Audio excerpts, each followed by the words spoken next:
choisi Jésus pour guider ma vie. Mon bien-aimé Jésus, il est à moi, je suis à lui.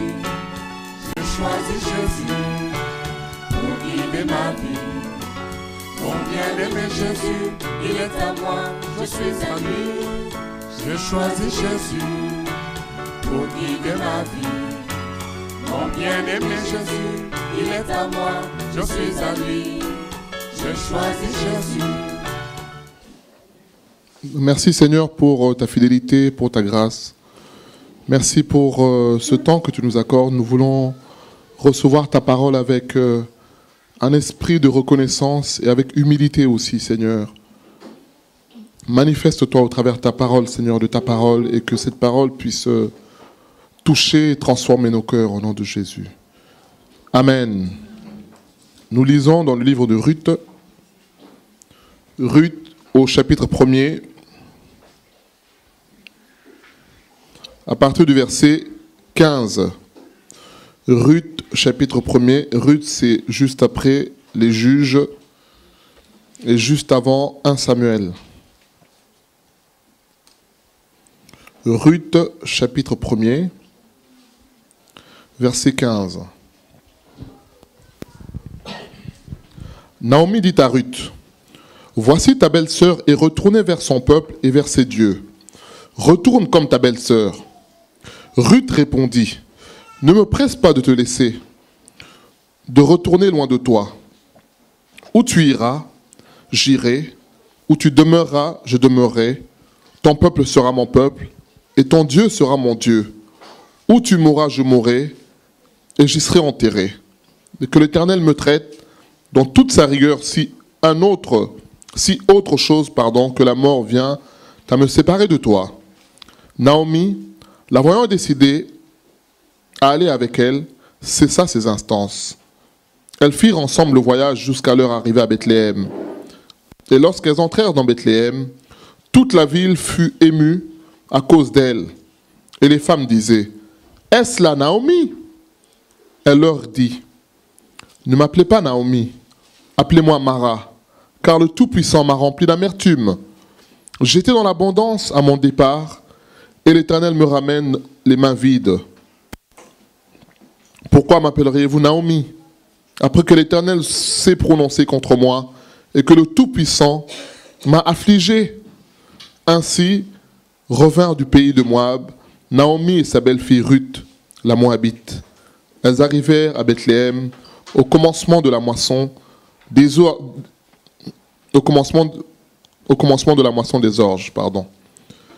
Alors, cette histoire que nous venons de lire, nous n'avons pas lu le début. Naomi, avec son mari Elimelech, qui était de Bethléem, partent.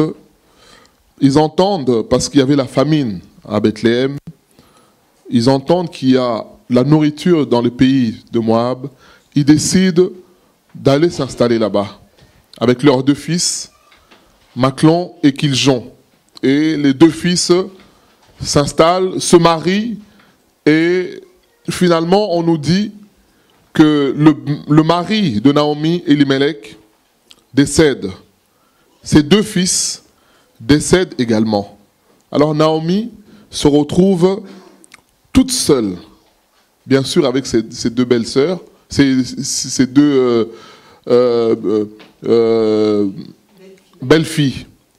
Et elle est touchée au fond d'elle. Alors elle décide de retourner parce qu'elle entend que Dieu a visité son peuple. Et quand elle rentre, elle demande à ses belles-filles de retourner vers leur peuple, vers leur Dieu, parce que elle, finalement, tout ce qu'il attend, c'est de retourner vers son peuple et d'être consolée de cette souffrance qu'elle a. Et ce qui nous intéresse ici, c'est le verset 19. Elles firent route ensemble, elles firent le voyage, jusqu'à leur arrivée à Bethléem. Et lorsqu'elles entrèrent dans Bethléem, toute la ville fut émue à cause d'elles. Car les femmes disaient, « Est-ce là Naomi ?» Elle leur dit, « Ne m'appelez pas Naomi, appelez-moi Mara, car le Tout-Puissant m'a rempli d'amertume. » Le thème de notre partage aujourd'hui, c'est l'amertume. Naomi a vécu des choses difficiles qui l'ont meurtri. Et voyons ce qu'elle dit. Elle dit, j'étais, verset 21, dans l'abondance à mon départ, et l'Éternel me ramène les mains vides. Pourquoi m'appellerez-vous Naomi, après que l'Éternel s'est prononcé contre moi et que le Tout-Puissant m'a affligé? Voilà ce qu'elle dit. J'étais dans l'abondance. Naomi, ce nom-là veut dire douceur, beauté. J'étais radieuse. J'étais dans la gloire. J'avais un mari qui m'aimait. J'avais des enfants avec plein d'avenir. Mais voilà que l'Éternel m'a tout pris. Et il s'est même prononcé contre moi. Elle dit, ne m'appelez plus Naomi parce que ce nom-là ne cadre plus avec ce que je vis. Ce que je suis réellement aujourd'hui, ce nom ne cadre plus avec cela. Elle dit, appelez-moi Mara. Amertume parce que je vis dans l'amertume. L'amertume, j'ai regardé dans les dictionnaires, c'est un sentiment durable, un sentiment long, un sentiment qui demeure. Un sentiment de tristesse qui est mêlé à la rancœur. C'est-à-dire qu'on a au fond de nous quelque chose qui est noué, qui est fermé à cause de situations qu'on vit, à cause des différents événements de la vie, à cause des coups durs. Et bien souvent, l'amertume, dans l'amertume, on retrouve un sentiment de, comment dire ça, d'injustice. On voit ce qu'elle dit là. Elle dit, le Seigneur m'a affligé. Il s'est prononcé contre moi. Donc, en quelque sorte, ce que je vis est injuste. Dieu a été injuste envers moi. Voilà pourquoi je vis ce que je vis. L'amertume. Et bien évidemment, le Seigneur veut guérir nos cœurs aujourd'hui de l'amertume. Nous allons voir ce que l'amertume peut produire. On a chanté le dernier chant, j'ai beaucoup aimé, il y a un couplet qui dit « Quand la souffrance fait son œuvre en silence ». C'est ça.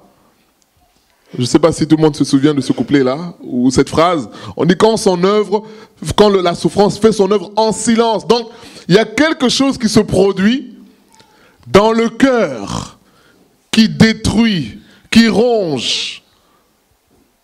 Et notre premier point, c'est quoi? Sont les sources d'amertume. Alors, les sources sont nombreuses. Les sources, ça peut être les souffrances qu'on a pu vivre dans le passé, qui finalement sont imprégnées dans notre cœur. On a pu vivre des choses difficiles qu'on a gardées dans le cœur. Et ces choses-là, c'est ce que nous allons lire après. Il y a un verset qui en parle clairement. Mais ces choses-là que nous gardons, finalement, tant que ce n'est pas réglé, ça va agir en nous. Ça peut être des sentiments d'injustice. Tu te retrouves avec une belle-mère qui se met avec ton père ou alors inversement avec un beau-père qui se met avec ta mère, mais qui ne te considère pas, qui te maltraite. Ça peut produire l'amertume. Je ne parle pas encore de colère, de frustration. Non, on n'est pas encore arrivé à ce niveau-là. L'amertume, c'est l'amorce. Quand on vit la souffrance, en silence, on trouve que c'est injuste. L'autre se comporte mal. Ça produit l'amertume tout doucement. L'amertume peut venir des déceptions de la vie. On s'attend à voir telle chose. On s'attend à voir tel résultat. On s'attend à voir tel retour en fonction de ce qu'on a fait peut-être de bon. Et finalement, on se rend compte que le retour n'est pas équivalent à ce qu'on a fait. ça produit une forme d'amertume dans le cœur qu'on va garder. L'amertume peut provenir de l'humiliation. Quand on se moque de toi, nous lisons juste la page après, en tout cas dans ma Bible, c'est juste la page d'après, 1 Samuel, c'est l'histoire d'Anne.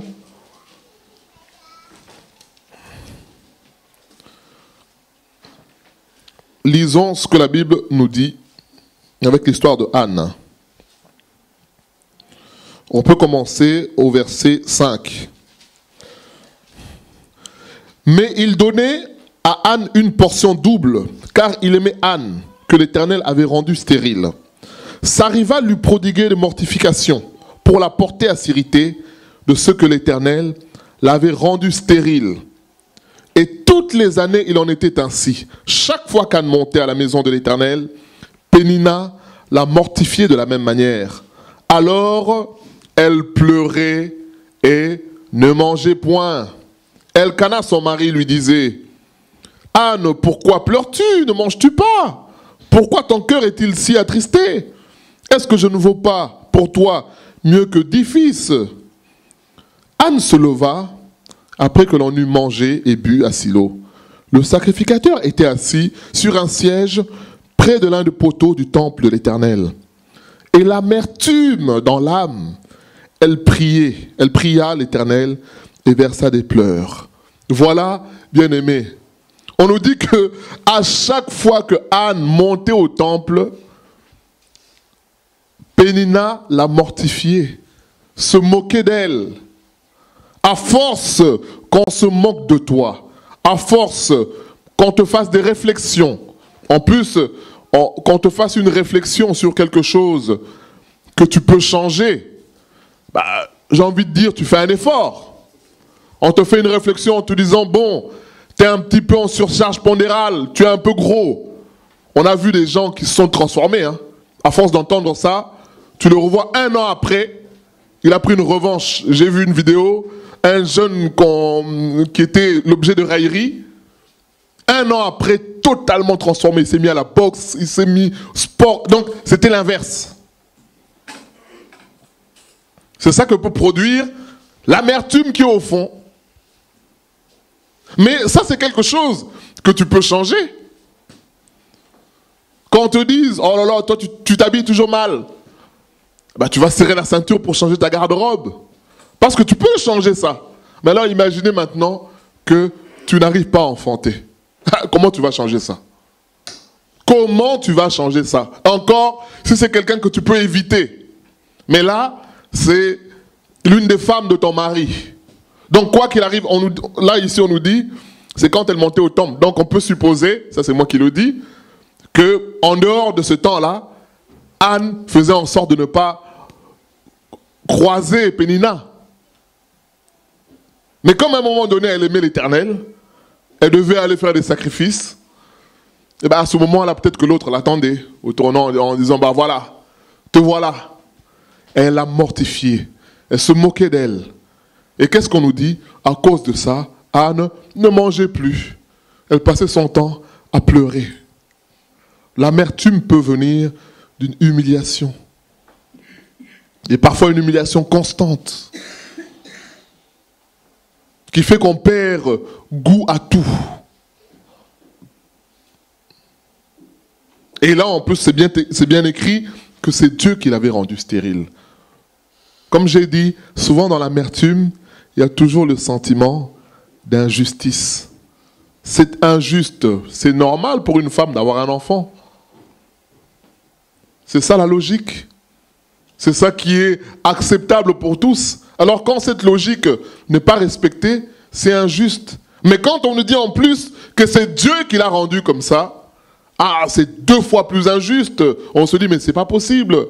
Mais qu'ai-je fait pour mériter cela? Combien ne disent pas cela? Qu'ai-je fait? Pourquoi les autres ont droit et pas moi? C'est injuste. Et on nous dit qu'elle allait au temple, elle allait pleurer. Et à un moment, Élie le sacrificateur, assis sur son siège, la regarde. Elle dit, mon Seigneur, je ne suis pas folle, je ne suis pas ivre. Sache que c'est l'amertume que j'ai dans mon âme, que j'exprime à Dieu. C'est l'amertume que j'ai. L'amertume peut venir, comme j'ai dit, des déceptions, des souffrances, des événements inattendus. Combien n'ont pas pensé ou imaginé que en se mariant, ça sera la lune de miel. On va se promener, se balader les mains dans la main à Saint-Sever, ou enfin, peut-être qu'il y a des rues plus belles ou glamour. On va se balader sur la rue du Gros, avec une glace dans la main, mais tu arrives dans la réalité, tu vois que c'est tout autre. C'est tout autre. C'est pas du tout ça. Alors tu regardes autour de toi, tu vois l'autre qui te dit, ah bah tiens, moi, regarde, je suis avec un tel, moi, regarde. Alors toi, qu'est-ce que tu as fait? Ça produit, bien sûr, il y a une déception parce que tu dis, mais je ne m'attendais pas à ça. Je m'attendais à quelque chose de plus beau. Je m'attendais à des moments de complicité. Mais ça produit l'amertume. Et c'est ce que nous allons voir. Là, nous sommes encore dans la source. Mais nous allons voir les effets de l'amertume. Toutes ces choses-là qu'on décrit peuvent produire de l'amertume dans le cœur. Un sentiment d'injustice où on se dit, bah, le sort est tombé sur moi. Et pour celui qui est peut-être chrétien va se dire, bon, Dieu, où est-il? Dieu m'a abandonné. Comme c'était le cas pour Naomi qui dit, bah, Dieu s'est prononcé contre moi.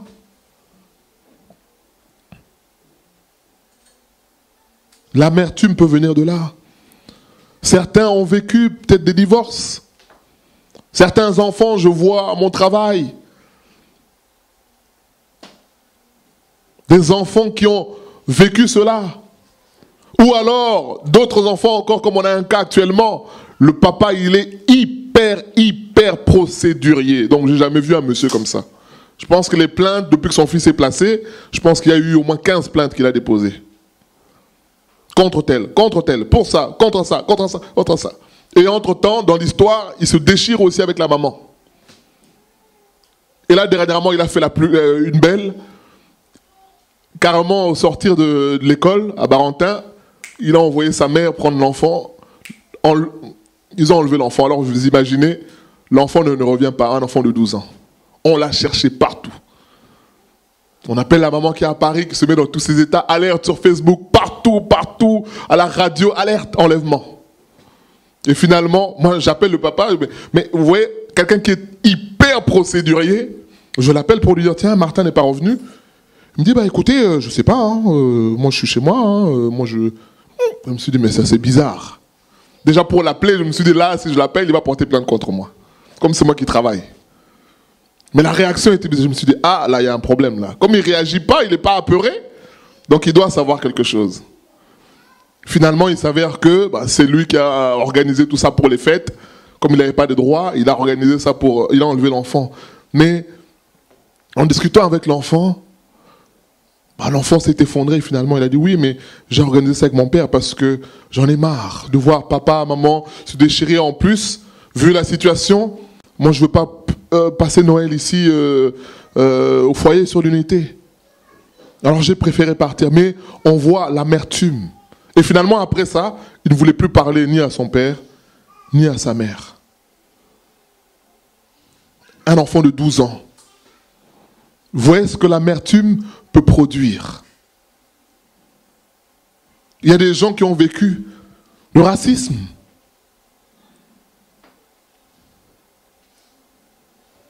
Et à cause de cela, il y a l'amertume. Parce que on va te faire comprendre que tu es différent. Tu n'es pas comme un tel. On prend un tel, on ne prend pas toi à cause de ton nom peut-être. Ou alors on ne te dit rien du tout.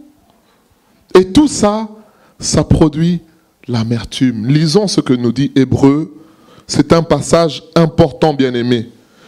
S'il y a un passage à retenir, ça sera celui-là. Hébreux 12. Hébreux 12.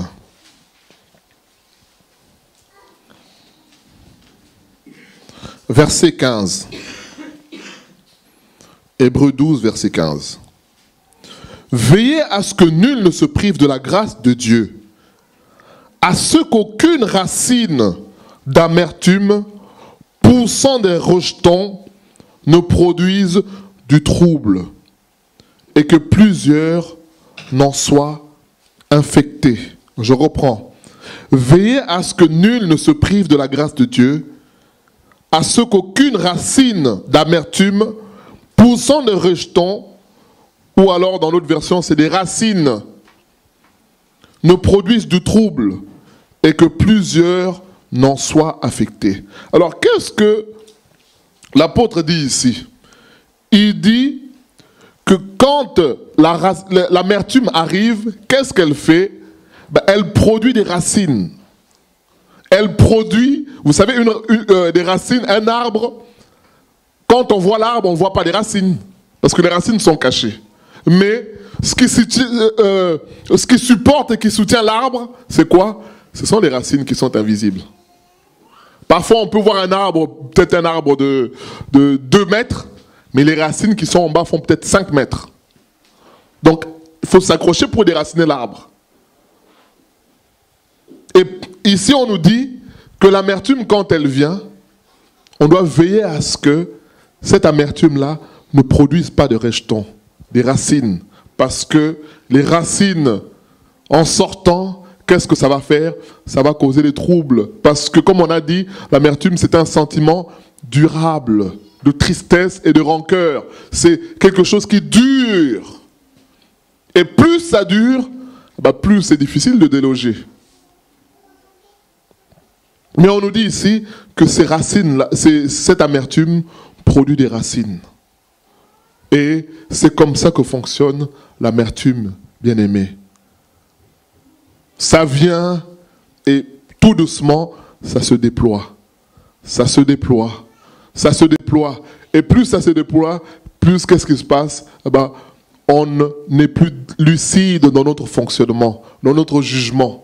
Parce que tout ce qui compte, c'est ma souffrance. Et on nous dit ici qu'elle nous produise du trouble et que plusieurs n'en soient affectés. Donc, quand ces racines-là se déploient, qu'est-ce qui se passe? Autour de nous, les gens vont subir les dommages de notre amertume. Ce n'est pas moi qui invente, c'est écrit. Donc quand ces racines-là se déploient, les gens autour de nous vont subir cela. C'est là que nous arrivons maintenant dans notre deuxième point, c'est quels sont les effets. Donc on a dit les sources, ce sont les échecs, parfois les divorces, parfois les souffrances de la vie. Et les effets de l'amertume, le premier effet, j'ai envie de dire, c'est comme son nom l'indique, hein, amertume, dans amertume, il y a un préfixe amer. Donc on est amer. Quelqu'un qui est amer, c'est quelqu'un qui est négatif dans son jugement, dans sa façon d'être. Il sera négatif parce que de toutes les façons, je suis comme ça. Combien de jeunes n'avons-nous pas vu? On dit mais non, mais tu peux aller en CFA, tu peux faire telle formation. Tu diras non, mais de toutes les façons, moi on m'a dit que je suis bon à rien. Je ne vais rien produire de toutes les façons, c'est comme ça. C'est-à-dire qu'il est convaincu que c'est comme ça. Mais quand on pousse la réflexion, finalement quand tu suis son raisonnement, il se dit bah, le monde est injuste. Parce qu'il y a des gens qui arrivent, et moi, quoi qu'il arrive, je n'y arriverai pas. C'est ça. L'amertume produit un sentiment amer. C'est comme un fruit quand tu manges qui est amer, tu sens que c'est amer. Le goût, et voilà, même le visage parfois change. Et c'est ça que produit l'amertume. La personne devient amère. On n'a pas lu toute l'histoire de Naomi avant, lorsque elle discute avec Orpa et Ruth. Elle dit, mais regardez-moi comme tel que je suis là, une vieille comme moi. Pensez-vous vraiment que je peux encore donner naissance? Et même s'il arrivait que je donne naissance, est-ce que vous pensez que vous allez attendre que l'enfant grandisse pour le prendre pour époux? Elle dit non, mais rentrez chez vous. Vous voyez le discours. de Naomi. Son cœur était touché, affecté. Et bien aimé, le diable va jouer avec cela. Pendant que les racines poussent, le diable joue avec cela. Il va vouloir qu'on s'enracine là-dedans, qu'on soit amer, qu'on soit négatif. L'amertume produit quoi? Forcément, à force d'être amer, d'être négatif, eh ben, ça prend un coup sur même, j'aime pas ce mot-là en tant que chrétien, mais c'est le mot qui peut exprimer la pensée, l'estime de soi. C'est-à-dire qu'il y a des gens, comme j'ai dit tout à l'heure, à force qu'on te rabaisse, qu'on t'humilie, on te sous-estime, à force de cela, bah toi-même, tu ne supportes même plus être en présence des personnes. Voilà, il y a des gens, tu lui dis prends la parole devant les gens, mais c'est comme si tu l'as tué, quoi. C'est son cœur, c'est comme si tu l'as même humilié, il s'énerve. C'est-à-dire que c'est la peur qu'il a, le fait qu'il se dise je suis incapable de pouvoir me tenir devant les gens. Ça fait quand tu lui proposes ça, c'est comme si tu l'avais tué. C'est ça que produit l'amertume, bien-aimé. Nous devons réaliser cela. L'amertume produit la tristesse. On est triste tout le temps. On n'a pas la joie. Or, le Seigneur nous dit, soyez toujours joyeux. Réjouissez-vous dans le Seigneur, mais quelqu'un qui est amer, il est triste. Il n'a pas la vie. Quand on le voit, on voit la souffrance. Bien-aimés, nous ne sommes pas en train de nier le fait que la souffrance puisse exister. Nous ne nions pas cela. Mais ce que nous voulons dire aujourd'hui, c'est que le Seigneur peut nous délivrer de l'amertume. Et c'est ce qu'il veut. Parce que nous ne sommes pas les premiers à souffrir. Je suivais, c'est ça qui a inspiré l'exhortation de ce matin, le témoignage de Ruth Gottlieb. Je ne sais pas si certains se souviennent. On a dû visionner ce témoignage il y a quelques années. Et c'était une juive qui a connu toutes sortes de péripéties, de déboires. Elle a souffert. Elle a connu la déportation. À Auschwitz, elle raconte, lorsqu'ils arrivent, elle dit, le train, lorsqu'on arrive, n'arrive pas vers le portail. Il arrive à environ 10 mètres. Et quand on descend, on sépare les hommes des femmes et des enfants. On coupe les cheveux parce qu'il y a un mot qui dit en allemand, contre l'époux, soi-disant. Elle dit, bah, moi je n'avais pas de mari à ce moment-là parce que son mari avait été tué. À 18 ans, son premier mari, donc duquel est né ce nom-là, Gottlieb, un juif aussi, il avait été tué, il devait avoir 18 ans, 19 ans. Alors elle se retrouve là avec les autres jeunes filles, à l'époque, qui sont séparées de leur mari, et il y a un garde qui vient leur dire, mais vous inquiétez pas, hein, les personnes que vous venez de voir partir, vous ne les verrez plus jamais. Elle dit, mais ça pour moi, vous vous rendez compte? Moi je n'avais pas de mari à ce moment-là parce que le mien avait été tué. Mais pour les personnes avec qui on a sympathisé parce qu'elles sont parties de la Pologne jusque... non, je crois qu'elle était en Allemagne ou quelque chose comme ça. Elle a dû fuir, elle est arrivée à Nice, arrivée en Italie, ils ont été rattrapés, envoyés. Et il dit qu'ils ont été envoyés dans des trains, à bestiaux, voilà. Mais quelle vie, quelle souffrance. En écoutant ce témoignage-là. Et elle raconte un peu tout ce qu'elle vivait. Elle dit qu'elle dormait près du plafond et en hiver, la neige tombait dans son lit. Bien aimé, vous vous rendez compte les conditions de vie. Alors je nous passe les détails. Hein. Elle a eu un deuxième mari qui est mort aussi. Elle a eu un troisième mari qui est décédé. Sa première fille qui a été retrouvée aussi morte. Mais ce qui est merveilleux dans cette histoire, bien aimé, c'est que elle dit, j'ai vécu 50 ans sans Dieu. Pourtant juive, hein.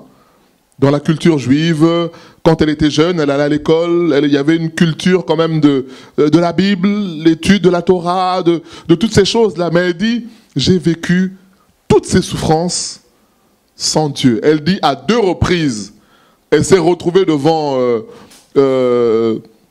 Joseph Miken. Cet homme-là, c'était le médecin qui décidait, en fonction de l'état de la personne, si tu es en bonne forme, tu vas à des travaux forcés. Si tu n'es pas en bonne forme, on va te tuer. Elle dit à 2 reprises, j'ai été devant cet homme-là. Et elle explique qu'elle-même, elle était un peu frêle, un peu maladive. Elle dit, mais à chaque fois que j'ai rencontré cet homme-là, que j'ai regardé dans les yeux, je n'ai pas eu peur de lui. Alors, elle en arrive à se dire, mais pourquoi je suis restée vivante? Pourquoi les autres sont morts? Pourquoi moi, je reste en vie? Elle dit non, c'est la grâce de Dieu. Elle dit, j'ai connu Dieu en rencontrant Jésus. Donc elle raconte qu'elle a vu, elle était à Tibériade, vers le lac, et elle a vu une vision de Jésus qui marchait sur l'eau. Mais elle en parle à sa fille lui dit, mais tu as la grâce de Dieu. Tu es béni. Et c'est là qu'elle a rencontré le Seigneur. Et elle dit, finalement, en rencontrant Jésus, j'ai connu le Père, le Dieu véritable. Elle dit, toute cette amertume que j'ai gardée au fond de moi, finalement, j'ai pu pardonner à tous ceux qui m'ont fait du mal. Bien-aimé, c'est cela que le Seigneur veut. Alors quand j'ai vu l'histoire de cette femme, quand on voit l'histoire de cette jeune fille, Dini, je pense que tous on a vu cette histoire-là. Une histoire d'amertume. Elle-même, elle en parle, elle dit, j'ai vécu dans l'amertume.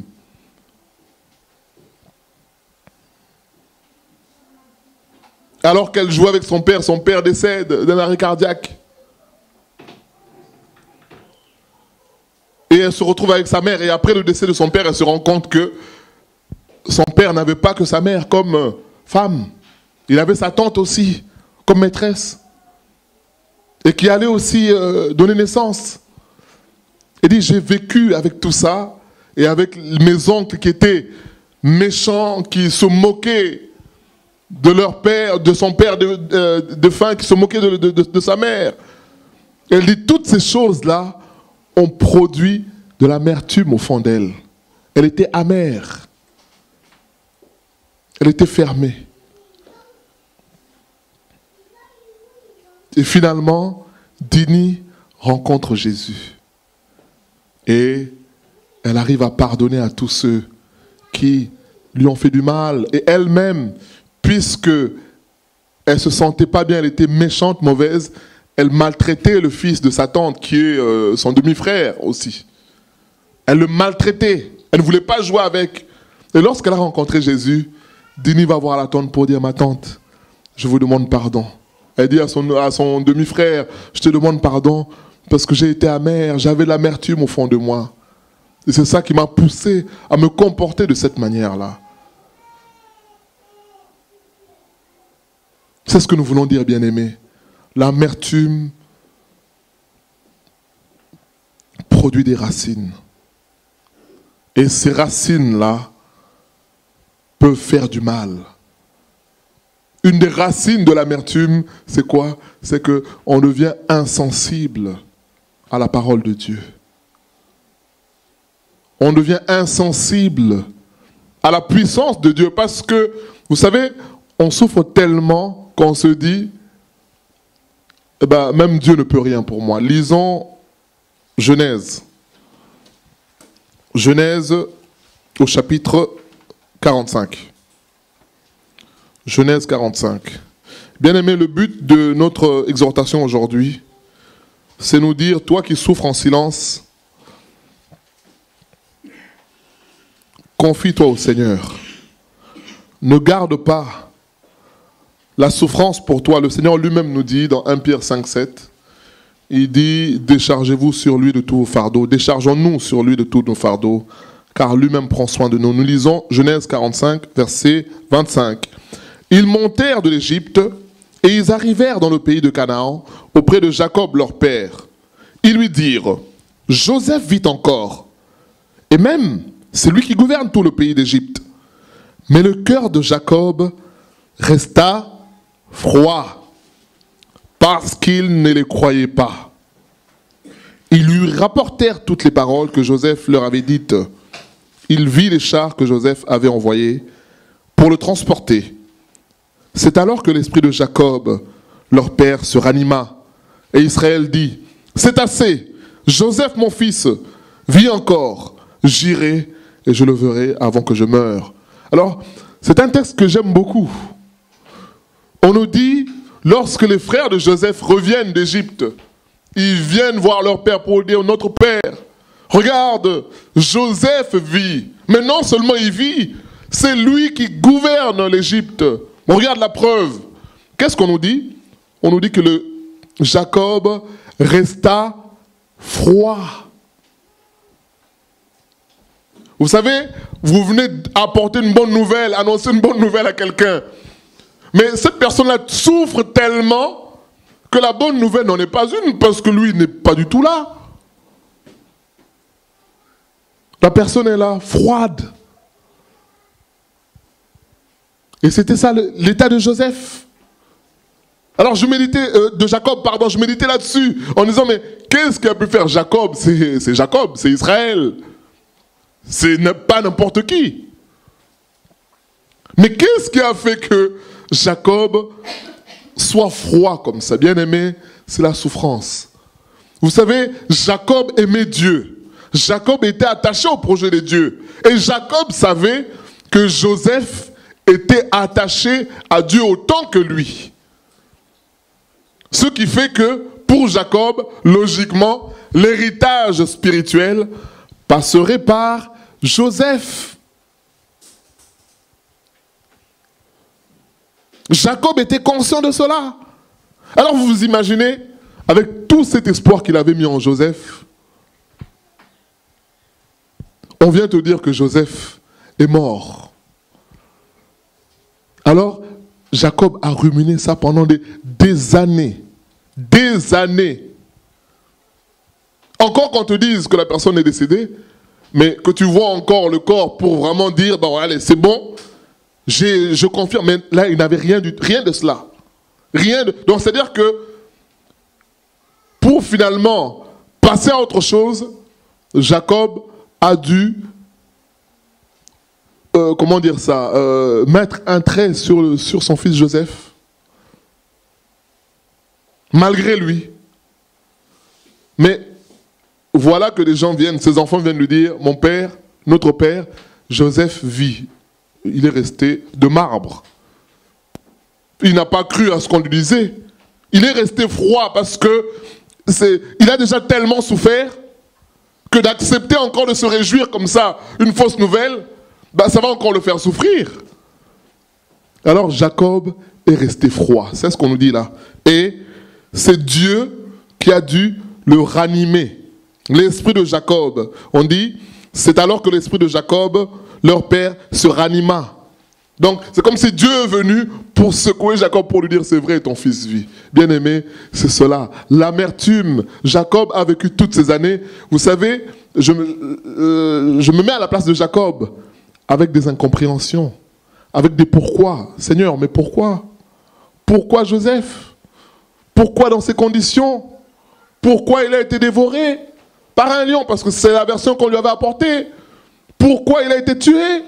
Mais pourquoi, Seigneur? Mais comment? Mais Seigneur, pourquoi tu as permis ça? Vous savez, tu vis avec tellement de questions qu'en fin de compte, ton cœur se ferme, c'est tout. C'est ça.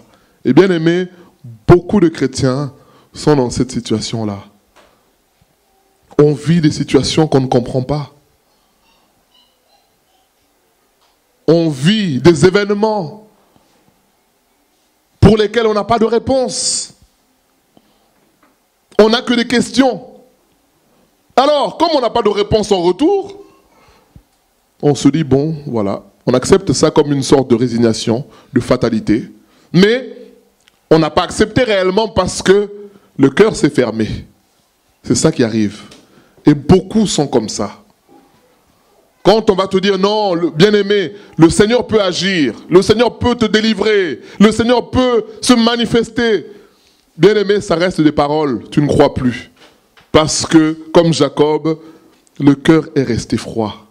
C'est ça, bien-aimé, même si nous avons des questions, même si nous avons des incompréhensions, même si nous avons des difficultés à comprendre les choses, bien-aimé, déposons notre fardeau auprès du Seigneur. Ne gardons pas ça en nous. Jacob aimait Dieu, bien aimé, on n'en disconvient pas, on ne doute pas de cela. Mais on voit par sa réaction là, quelqu'un qui s'attendait à voir son fils, il aurait sauté de joie, non, il est resté de marbre. Parce que, voilà, il y a des sujets avec lesquels on peut rigoler, il y en a d'autres pas du tout. Il y a des gens pour vraiment très peu, hein. Il se met dans une colère, on se dit, mais comment il se met dans une colère? Mais oui, parce que tu ne sais pas ce que tu dis, ce à quoi ça renvoie dans sa vie. Je me rappelle un collègue, un jeune qui vient, qui insulte avec un nom d'oiseau la mère du collègue, mais le collègue s'est mis dans un état, je me suis interposé, le collègue était incontrôlable. Il dit à ce jeune-là, tu insultes ma mère, moi je n'ai pas connu ma mère. Il a dit, tu as touché mon point faible, mon point sensible. Bien aimé, c'est ça. Il y a beaucoup qui vivent avec des choses. Ils sont joviaux, enfin, dans la joie, mais il y a des choses dans le cœur qui sont enfouies. Et quand quelqu'un par maladresse vient toucher à ce point, ce jour-là, le collègue s'est mis dans... Je me suis mis devant lui, mais c'est limite, il allait me frapper. Il était dans un état. Il dit, tu as touché le point, il dit à ce jeune, tu as touché le point qu'il ne fallait pas toucher. Il dit, tu parles de ma mère, moi je n'ai pas connu ma mère. Toi, tu connais ta mère. C'est ça que produit l'amertume, bien-aimé. Le cœur devient froid. Quand on parle de certains sujets, mais l'objectif de l'exhortation, c'est nous dire, bien-aimés, ne soyons pas froids à l'Éternel. Ne soyons pas froids à la parole de Dieu. Ne soyons pas froids. Le diable va te dire, oui, mais cette parole-là, tu l'as déjà entendue. Mais rien n'a changé. Oui, mais la Bible dit que Jésus-Christ est le même hier, aujourd'hui, et éternellement. Bien-aimés, nous ne sommes pas les premiers à souffrir. Joseph a souffert. Injustement. Alors là, pour le coup, injustement. Joseph a souffert. Mais il est resté fidèle à Dieu.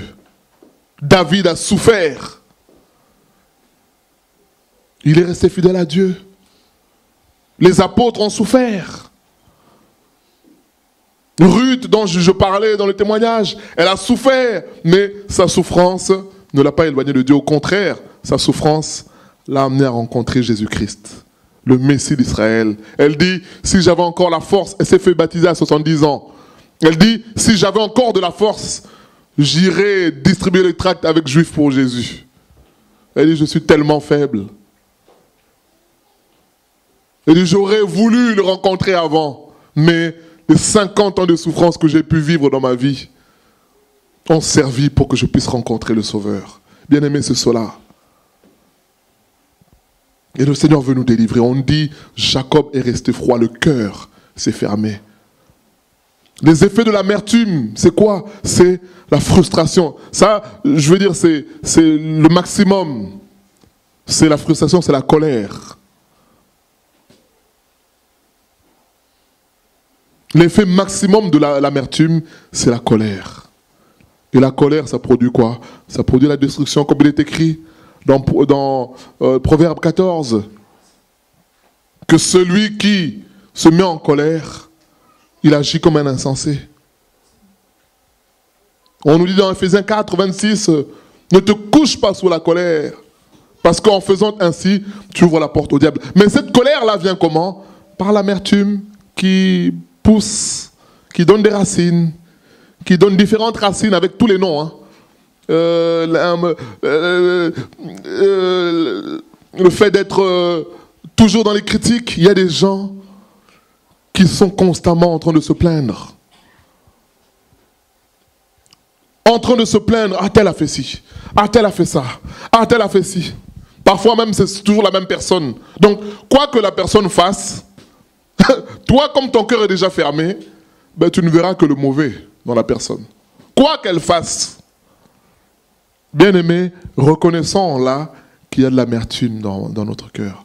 Quoi que la personne, même si elle fait quelque chose de bien, tu vas trouver le moyen de dire oui, mais, je connais, mais, je sais, mais. C'est ça le travail de l'amertume. Et le Seigneur veut nous délivrer, bien-aimés. Le Seigneur veut nous délivrer. Renonçons, bien-aimés, à l'amertume. Quelqu'un qui est dans l'amertume, les paroles, ça sera des paroles blessantes. Parce que lui-même, il est blessé, eh ben, il va vouloir blesser aussi les autres. Il ne va pas supporter qu'on lui fasse une remarque, qu'on lui dise quelque chose. Parce que la moindre remarque, la moindre réflexion, ça sera une agression, une attaque. Quelqu'un qui est dans l'amertume, il n'est plus lucide. Il ne sait plus faire la différence entre ce qu'on me dit là. Est-ce que c'est une critique envers ma personne, ou alors le bien-aimé qui me parle, la personne qui me parle, a remarqué quelque chose qui ne va pas et veut mon bien. La personne qui est dans l'amertume ne sait plus faire la différence entre tout ça. Lui, tout ce qu'il voit, c'est on se moque de moi. Il voit quelqu'un rigoler à gauche, quelqu'un rigoler à droite, il se dit, ah, on se moque de moi. Et le Seigneur bien-aimé veut nous délivrer de cela. Veut nous délivrer. Sortons de l'amertume. Parce que ça finira par produire la colère, le fait qu'on devienne insensible à la souffrance de l'autre. Je me rappelle dans Luc 15, lorsque le Seigneur parle du fils prodigue, il dit, lorsque le jeune revient, qu'est-ce qui se passe? Le père est dans la joie. Il est content. Alors qu'est-ce qui se passe? Le grand frère arrive, il demande, mais qu'est-ce qu'il y a? On lui dit, non, mais ton frère est revenu. Le père a tué le veau gras. Il a donné un anneau. Il a fait un festin en raison à l'occasion du retour de ton frère. Le frère, bien aimé, c'est ça que produit l'amertume. Au lieu de se réjouir du retour de son frère, qu'est-ce qu'il dit à son père? Il dit, ah, mais mon père, mais c'est injuste. Moi, je suis avec toi tous les jours. Tu ne me donnes pas ça. Tu ne fais aucune fête à mon honneur. Et voilà que lui qui a fait la honte de la famille, t'a humilié à l'extérieur, tu te réjouis de son retour. Le père dit, oh mais mon fils, mais ce qui m'appartient, t'appartient aussi, mais pourquoi tu réagis comme ça? Il n'y a pas lieu d'être jaloux, parce que tout ce que j'ai est à toi. Bien-aimé, c'est ça que produit l'amertume. Il était amer au fond de lui. L'amertume va produire la jalousie. Vous vous rendez compte? Son propre frère, ce n'est même pas un ouvrier ou c'est son frère. Et en tant qu'aîné, il devrait se réjouir. Dire, ah mon frère est revenu. Mais non, il va, non seulement, vous savez, tu peux encore avoir des mauvais sentiments, les garder pour toi. Mais quand tu as des mauvais sentiments et que tu vas partager à ton père, ça veut dire que vraiment tu as atteint un point. Je pense que le père, quand il a répondu à son fils, il a dû se dire, mais mon fils a un problème. Il a un véritable problème. Donc, c'est-à-dire qu'il aurait même voulu que son frère ne revienne pas, ou qu'il meure.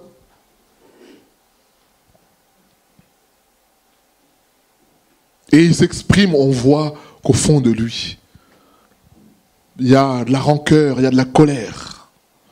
C'est injuste. Comme on a dit, l'amertume va toujours avec un sentiment d'injustice qui n'est pas justifié.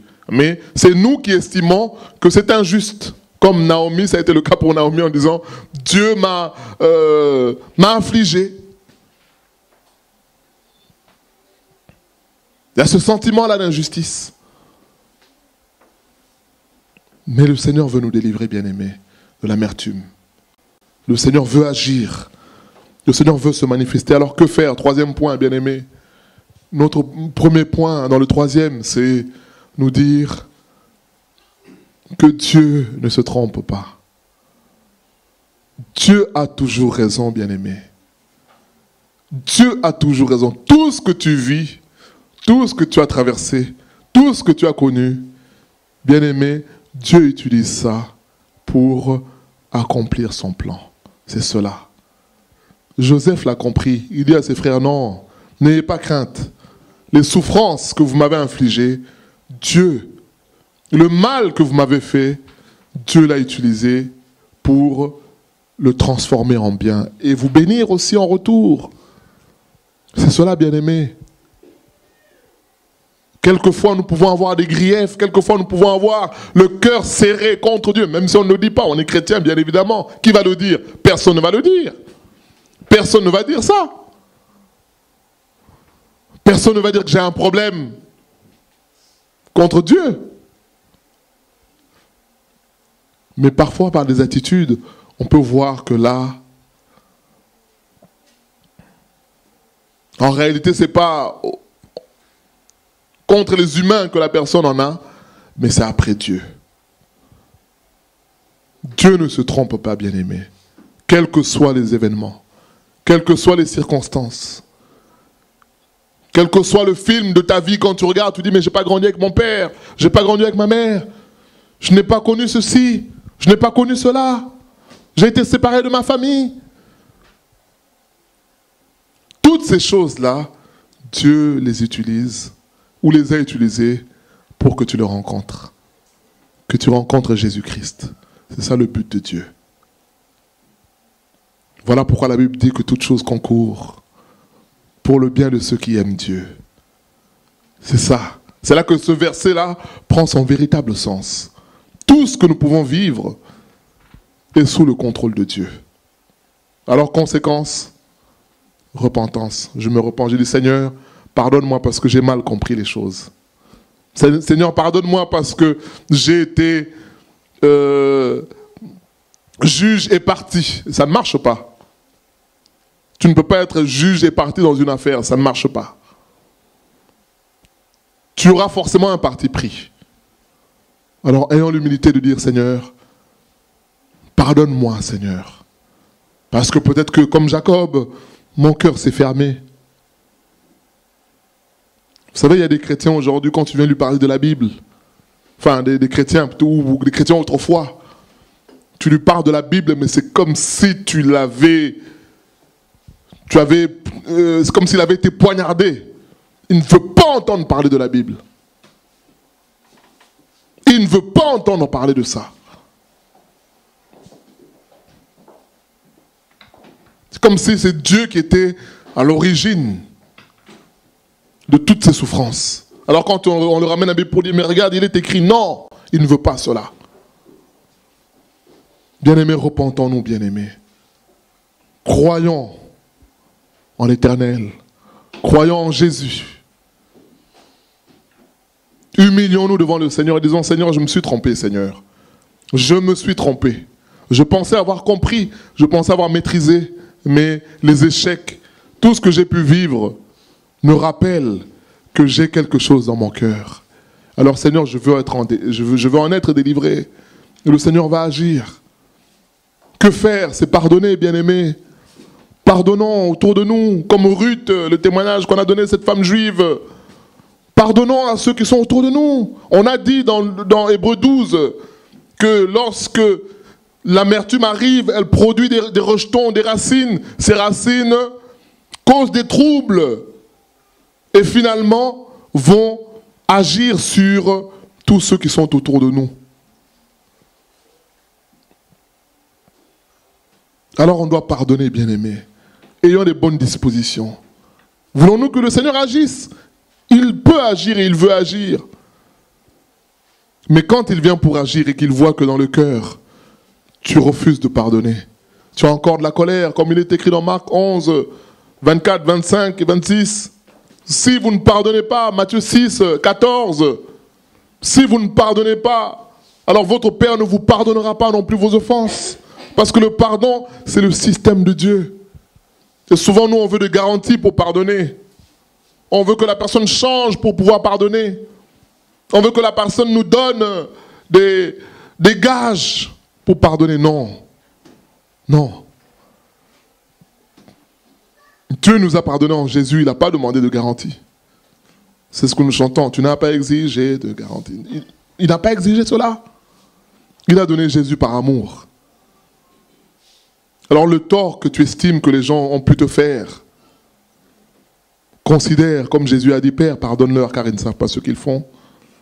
Considère que Dieu a permis cela, parce que les gens sont utilisés par le diable, comme le dit Ephésiens 6:12, que nous n'avons pas à combattre contre la chair et le sang, mais contre des esprits. Mais considère aussi que quand tu dis Père, pardonne-leur, considère que le mal qui t'a été fait, le dommage qui t'a été fait, Dieu l'a permis pour te faire passer à une autre étape.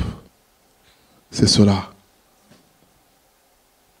Ne continue pas à souffrir en silence dans ton coin, en te disant, bon, c'est comme ça ne changera pas. Non, le Seigneur peut changer. Et il veut changer. Alors accepte, bien-aimé, de pardonner. Et un autre point, bien-aimé, que faire? Soyons comme Anne, bien-aimé. On dit que malgré qu'elle avait l'amertume dans l'âme, qu'est-ce qu'elle faisait? Elle allait prier. Elle allait se confier en Dieu. C'est ce qu'on a chanté. Hein? Je me confie en Jésus, en lui. Point de mal. Il est fidèle. Le Seigneur est fidèle. Bien-aimé, que l'amertume que tu as dans ton cœur puisse t'amener à se tourner vers le Seigneur. Tourne-toi vers Dieu. Dis-lui, parle. Ouvre ton cœur. Dis-lui, Seigneur, j'ai tel problème. Seigneur, j'ai telle blessure dans mon cœur. Seigneur, il y a telle chose qui m'a été dit, qui m'a affecté. Alors je renonce, je refuse de garder ça. C'est ce que Anne a fait. Alors qu'elle allait au temple, elle savait qu'en allant au temple, l'autre l'attendait. Mais elle y allait quand même. Parce qu'elle savait que la délivrance viendrait de l'Éternel. C'est cela, bien-aimé.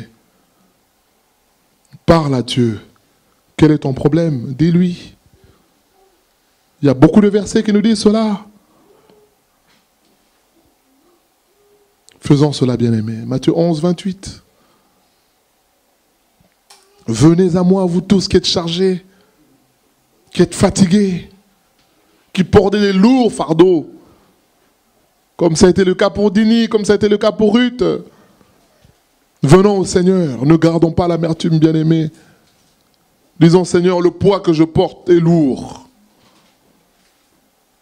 Je ne veux pas me balader avec ce sac. Je veux renoncer à cela.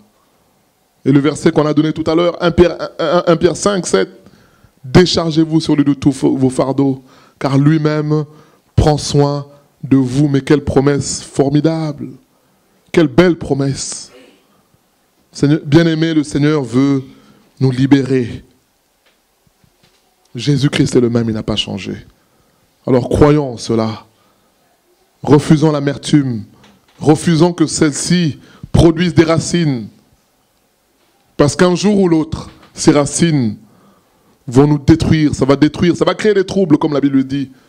Ça va détruire tout l'entourage, notre entourage. Nous allons prier pour que le Seigneur nous aide à avoir foi en lui, à croire, quelle que soit la situation, le Seigneur veut agir. Les événements que nous avons pu traverser, connaître,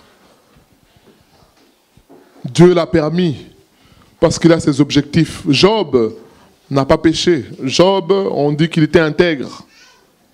Il était intègre. Mais Dieu a voulu quand même que Job traverse tout ce qu'il a connu.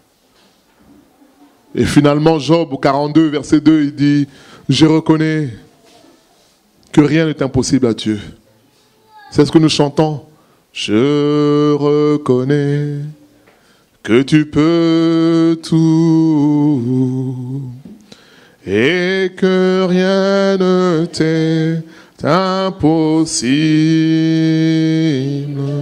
Je reconnais que tu peux tout. et que rien ne t'est impossible.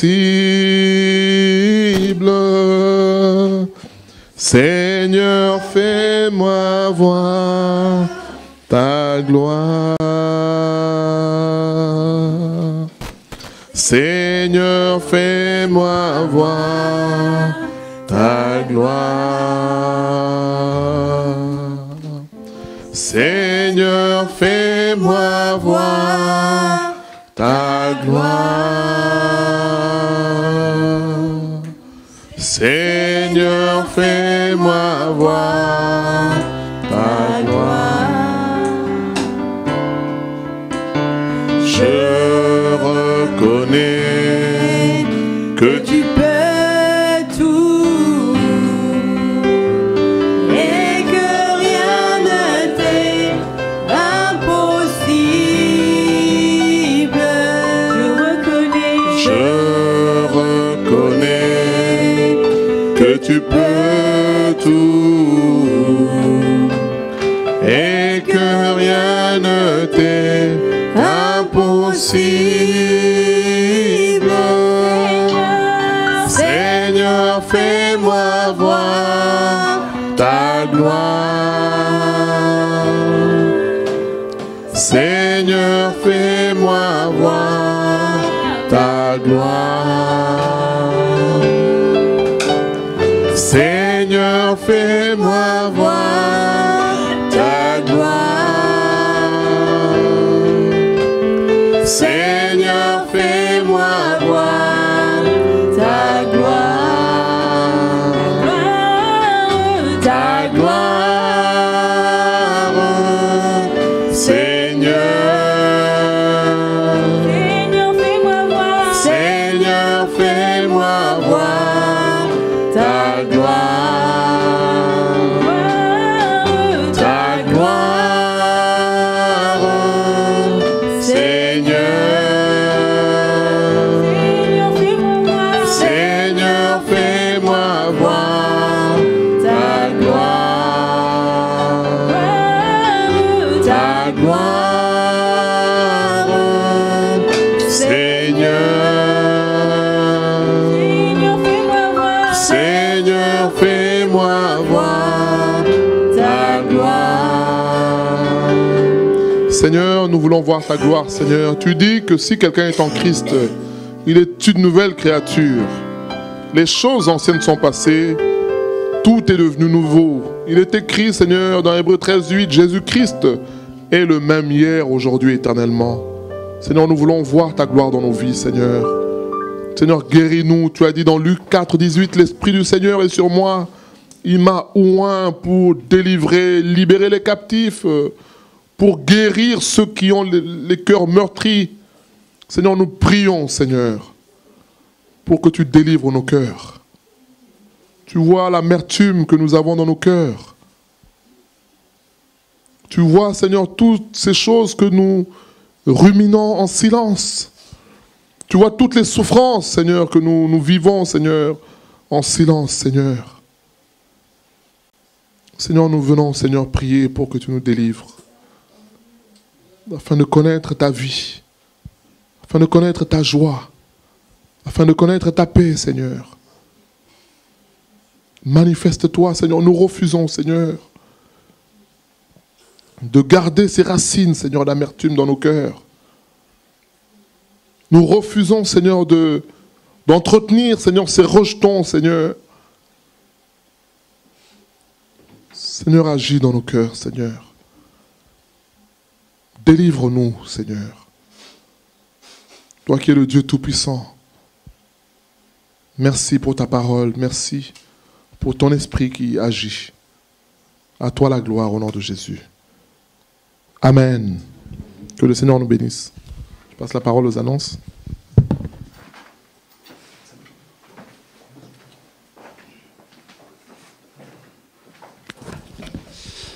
Amen. Alors, il y a une seule annonce particulière. Cette annonce, ça concerne le 25 janvier 2020, cette année. Il y a une conférence qui aura lieu à Lisieux. Ce sera au 177 rue Roger Henny. ce sera l'hôtel Mercure, à partir de 19h. Et concernant cette conférence, le thème, ce sera « Qui est Jésus ?» Alors, le 25, il y aura une distribution de tracts. Je n'ai pas l'heure, mais je vais vous donner le contact. Ce sera le frère Jean au 07 80 39 76 03. 07 80 39 76 03. Il y aura une deuxième distribution et la date elle nous sera donnée cette semaine et elle sera sur le site. Alors, pour retrouver les annonces, il y a le site CCN Bethléem TV. Sur ce site-là, on retrouve toutes les prédications.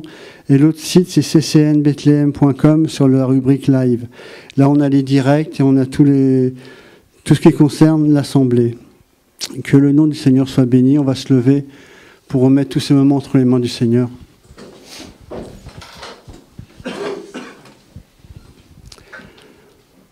Seigneur, merci.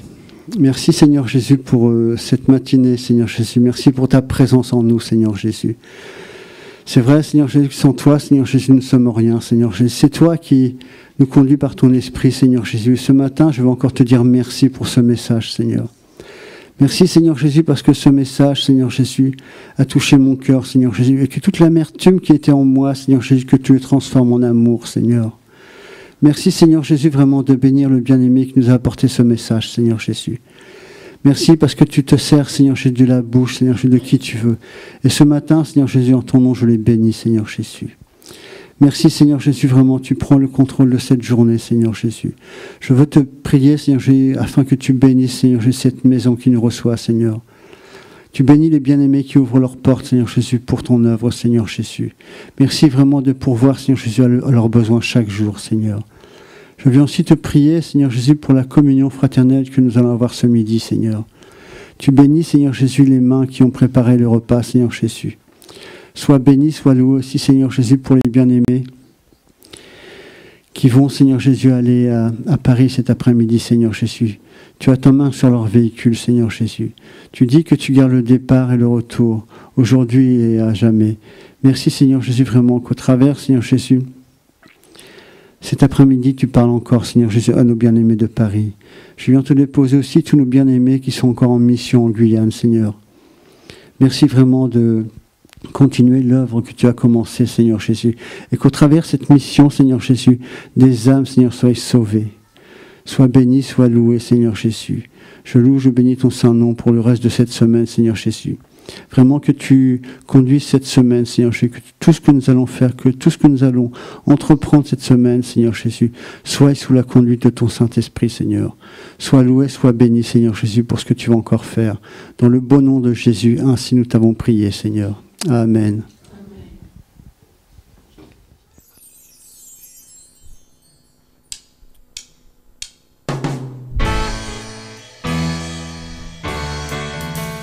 J'ai choisi Jésus pour guider ma vie.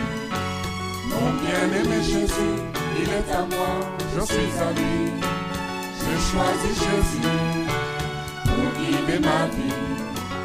Mon bien-aimé Jésus, il est à moi, je suis à lui. J'ai choisi Jésus pour guider ma vie. Mon bien-aimé Jésus, il est à moi, je suis à lui. J'ai choisi Jésus pour guider ma vie. Mon bien-aimé Jésus, il est à moi, je suis à lui.